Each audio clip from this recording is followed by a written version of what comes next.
Bienvenue les amis pour la deuxième partie de l'histoire de Teresa, une abonnée qui a subi donc de la sorcellerie et une hantise dans son appartement.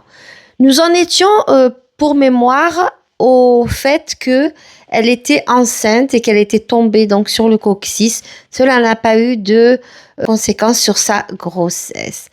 Au 5e mois de grossesse, Teresa va faire une échographie qui va être déterminante. On va lui dire que son bébé est polyhandicapé et que son bébé ne vivra pas. À tout casser, on va dire, il vivra quelques heures après la naissance, mais que c'était une grossesse qu'il fallait interrompre, donc une IMG, interruption médicale de grossesse. Quand elle a appris cela, Teresa, elle était vraiment... elle tombait des nues, elle se sentait comme dans un cauchemar. Elle n'avait pas compris pourquoi son bébé, il avait des problèmes.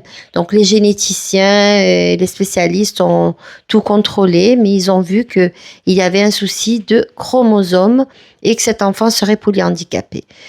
Donc je vous raconte pas la nuit, moi j'en ai pleuré quand elle me l'a raconté.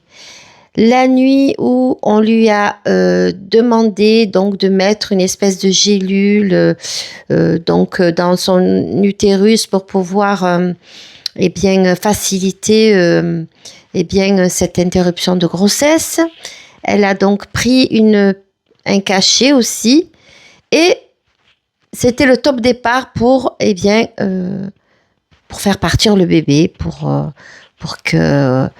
qu'il meure, quoi. Teresa, cette nuit-là, elle va pleurer, elle va prier, son mari va prier, tous les deux vont pleurer et attendre doucement, toute la nuit, lentement, que les choses se passent et que ce bébé, donc, puisse mourir avant in utero, donc, avant la naissance.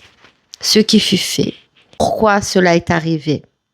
Restez à l'écoute parce que le paranormal n'est jamais bien loin.